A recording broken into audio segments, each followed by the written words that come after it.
Aloha, let's get you to Kauai, Hawaii's Garden Isle. If you're like me, you often hear that it's the best of the Hawaiian Islands, the must-see island, and that it takes a full week or more to do it justice. But if you don't have that kind of time, you can see most of the highlights in just 3 days. And I'll show you how I did just that. But there's no doubt about it, you'll want to stay for 7 days, 10 days, and possibly the rest of your life. I'll show you where I stayed, where I ate, where I hiked, where I drove, where I kayaked, it's the king of the Wailua, where I sailed, and what I love most about this spectacular, easy to navigate, friendly Hawaiian Isle. First, a little geography. You'll arrive at the airport at Lihue. From there, it's a short drive to Kapa'a. Centered between the north and south coasts, it was my home base. This east side of the island, known as the Coconut Coast, is a spectacular place to catch sunrises. Thanks to an abundance of roosters, you won't miss one of them. The North Shore has the Kilauea Lighthouse, Princeville, and a lifetime supply of beautiful beaches. On the South Shore is the postcard-perfect Old Koloa Town, food trucks galore, the Eucalyptus Tree Tunnel, Port Allen, where you'll board boats cruising the Napali Coast, surfer-friendly beaches perfect for sunsets, and Waimea Canyon. The northwest side of the island is home to the skyscraping sea cliffs of the Napali Coast. Your car can't make it there, but a coastal cruise sure can. My journey to the Garden Isle started at LAX aboard a non-stop LIH-bound flight. Here's the tip. Keep a pin close for the arrival questionnaire you're always required to fill out just before landing. The small Kauai airport is easy to navigate. Getting my rental car couldn't have been easier. Here's another tip. Always check to see if you can get a discounted rental car through your airline or another membership program. It can be a real cost cutter. Back here at my home base. In 2015, Airbnb changed the way I travel forever. Since then, I've stayed in some incredible places all over the world, from London to Rome to Oahu, the Big Island, and Maui. And Kauai is no different. I rented an Airbnb at Aston Islander on the beach in Kapa'a. My beachfront poolside condo couldn't have been more perfect for me. I love a great view and a great location. Centered between the north and south shores, just feet away from the oceanfront Lava Lava Beach Club, with the Coconut Marketplace and all its shops, restaurants, and free shows out front, checked all the boxes for me. This place offered me all the benefits of a large resort without any of the hassles. A worry-free experience with no cost parking and no extra resort fees. Day 1, and the roosters make sure I'm up for a spectacular sunrise right out my door. When visiting a place for the first time, I try to keep the first day as free as possible. No planned excursions, no places I have to be. Heading for the North Shore, I hit the highway, stopping briefly at a lookout for an expansive look back at the Coconut Coast. My first stop on the North Shore? The Kilauea Lighthouse at Kilauea Point National Wildlife Refuge. Lighthouse and refuge tours may be limited or suspended. Check their websites as you plan your trip. But open or not, make sure you take the short journey from the highway to view the point. The setting is spectacular. From high above, you see the waves crashing onto the rocks below. As you look out toward the lighthouse, perched high atop the point since 1913. See if you can spot a red-footed booby, an albatross, a Hawaiian monk seal, a green sea turtle, or a humpback whale. This is, after all, a humpback whale sanctuary. On my way out, I spotted a flock of nenes. The nene, also known as the Hawaiian goose, is Hawaii's state bird. Spotting so many on day 1 has got to be good luck. Continue along the highway, exploring as you go. It's an island. Most roads lead to or end at a beach. As a Gulf Coast Southerner, shade trees on beaches fill me with envy, and Kauai has more than its share. Grab a bite in Princeville and continue along the highway past 2 Hanalei lookouts. At the Valley Lookout, you'll see how fertile soil is farmed. While at the Bay Lookout, you'll get an expansive view of mountains, valley, and bay. The North Shore can be rainy, especially in winter months, but 5 minutes of rain here was all I experienced in my 3 days on the island.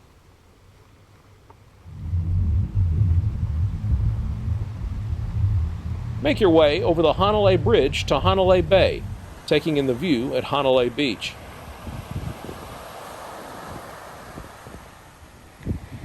Continue along the highway to Wainiha Bay Park, a thin strip of easily accessible rocky beach with great views. The North Shore gets about 85 inches of rain yearly, making it very lush.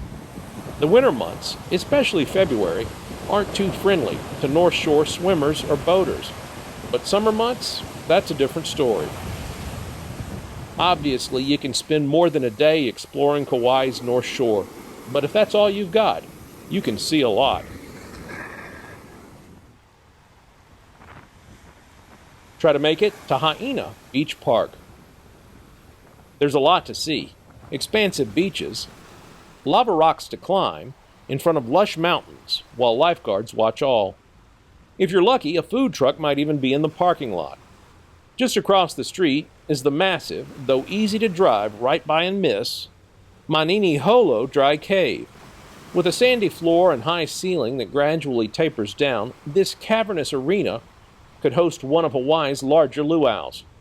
At 300 feet deep, it's a don't miss. It's also a thing of legend. Choose yours. A secret escape route from Waimea Canyon on the south shore, or home to a fish-stealing evil spirit. The cave was my last North Shore highlight. On the way back, make a quick stop at the community park in Kilauea. The Aloha sign, shaped out of shrubs, is certainly selfie-worthy. Heading to my Airbnb, I stop at Kealia Beach on the east side's Coconut Coast. It's an expansive beach, one with strong surf and even stronger surfers. But it's not my last beach of the day. I've got one just outside my door. Man does not live by apple, bananas, and peanut butter alone. Sacrificing good meals for lots and lots of great sights this day means I'm deserving of a no-holds-barred supper at Lava Lava Beach Club, just yards from my home base Kauai condo. Ending the day here, outside, beachside, with live music, cool breezes, Kona beer, and fantastic food is the best way to finish a near-perfect day of exploration. Now to bed. The roosters will be up early, and so will I. What'd I tell you? Day 2, time to hit the river, and I don't have to go far to start the day. I planned 2 paid excursions for my 3 days on Kauai. First up, the Wailua River kayak and waterfall hike with rainbow kayak tours. The meeting place, a snorkel shop right in front of the Islander. So close to my door, I couldn't be late for the 7 a.m. meetup if I tried. And I'll just give it away now. This was a fantastic experience. A great paddle? Yes. A great hike? Yes. Beautiful scenery? Beautiful view. Yes. But it was an outstanding experience, thanks mostly to Zach, our guide. It's the king of the Wailua. Here's a tip. Solo travel has benefits. Case in point, you almost always get paired with a guide. This time, even paddling isn't required. Yeah. The ultimate tour. I do nothing. I do nothing.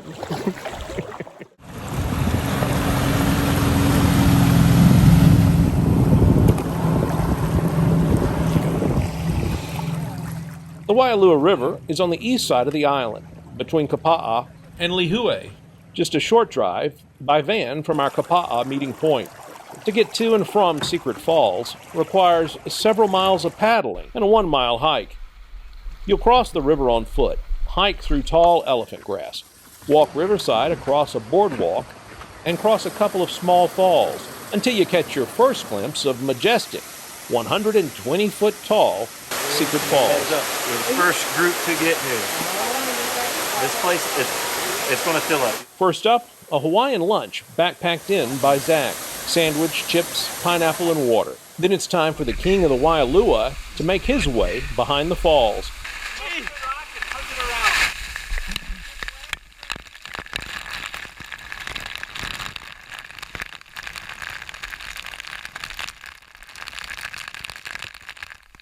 Make no mistake, the water is ice cold, and behind the falls, it's kind of hard to breathe.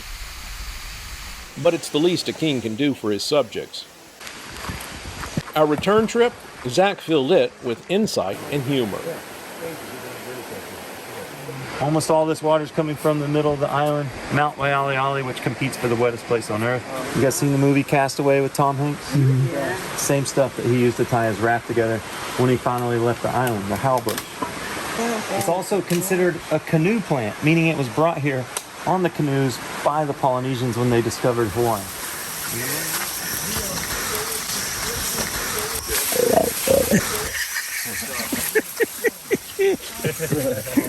You can't scare a Hawaiian.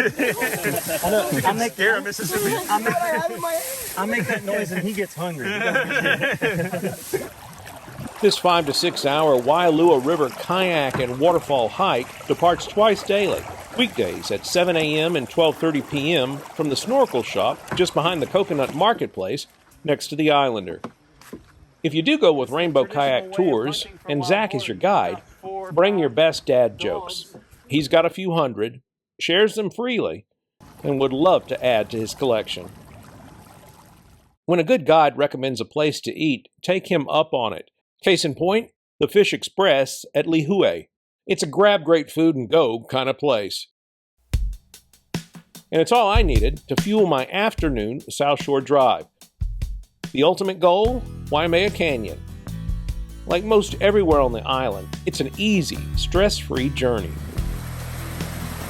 Just before you get to the canyon, or on your way back, pull off the road and take in the Martian-like beauty of Red Dirt Falls.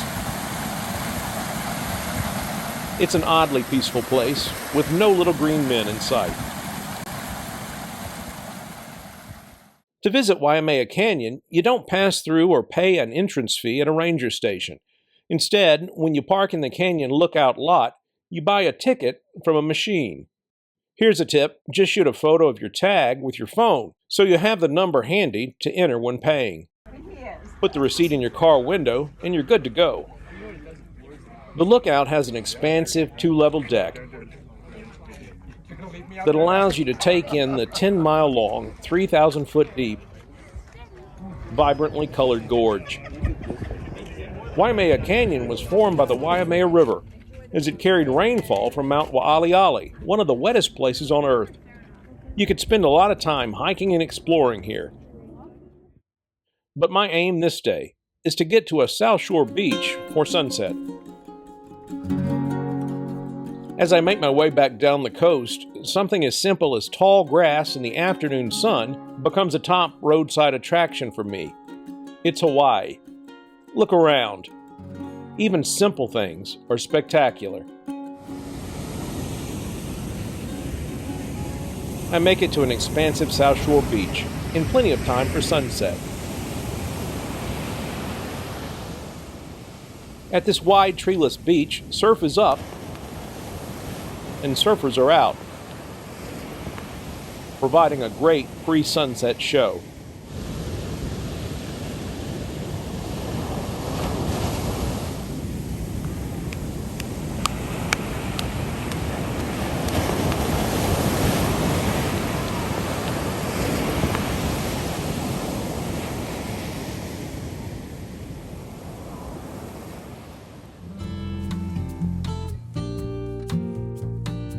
Kauai, like a lot of Hawaii, shuts down early. Just before 9 p.m., I was the last diner served at Bobby V's, a pizza place at Coconut Marketplace near my Airbnb. My day starts early, so bedtime isn't something I'll fight. Day 3, the Napali Coast. No roosters, they're still asleep. Why so early? I have to get to Port Allen on the South Shore by 7:30 a.m. to catch the boat, or in this case, catamaran. From Kapa'a, it's 23 miles or 46 minutes, according to Google Maps. There are no early morning traffic delays, and there's ample parking at the port. I arrive in plenty of time. After a captain's briefing, we walk to the dock and board Layla, a 50-foot Kauai-made catamaran. This is Holo Holo's 5-hour Napali Coast snorkel and sailing tour, and it's the only other excursion I booked this trip. First up, we snorkel at a coral reef not far from the dock. The water was cold, but not behind the waterfall cold.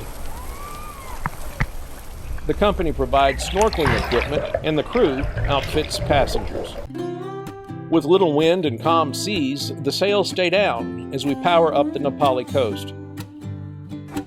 Making good time, we reach the end of the sea cliffs before turning back. Time for lunch. Sandwiches, veggies, a bit of pasta, and drinks of your choice. The cruise also offers a continental breakfast. As we make our way back down the coast, our focus turns to whales. And on this near-perfect day, we spot a mother and calf in the distance. And then more whales. With a little encouragement from Van Halen, they give us a show. Make sure you bring binoculars or a zoom lens. You don't want to miss out on a close-up look. I popped a few Dramamine the night before and morning of this ocean outing. A few people spent most of the cruise leaning over the back of the boat. Here's a tip. Make sure you pack Dramamine or Bonine. You can burn too much time searching Kauai stores for it the night before it's needed. If you never get motion sick, don't risk it on the Pacific Ocean during your Hawaiian vacation. Like yesterday's waterfall hike, this was a wonderful way to spend the first half of a Kauai day. The catamaran was sleek and fast. The crew informative and fun. The food was good. The arrival directions clear. Just a great experience all the way around. You guys want to see a pterodactyl?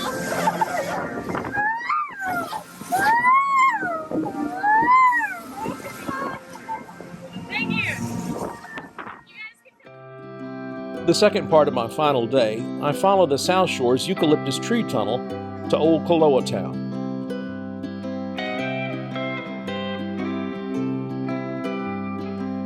A bit of time travel to Hawaii's plantation past.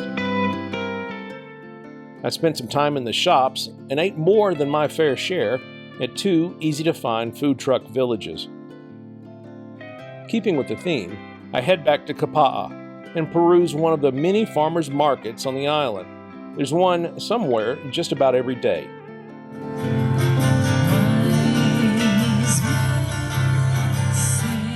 And what's Hawaii without an Elvis tune?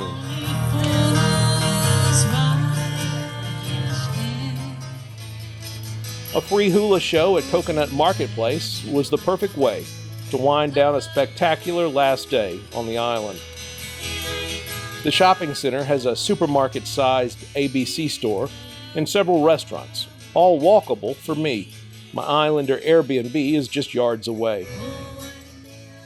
I spent some time exploring the Islander, photographing flowers and trees, and enjoying some downtime on my own backyard beach. Of course, there was no way my last night wouldn't feature another Lava Lava Beach Club meal.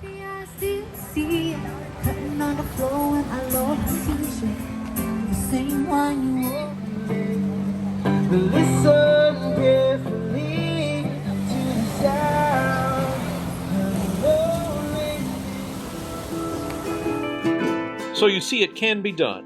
You can see a lot on Kauai in just 3 days. This was my itinerary. It's what I found interesting, what I thought I could accomplish.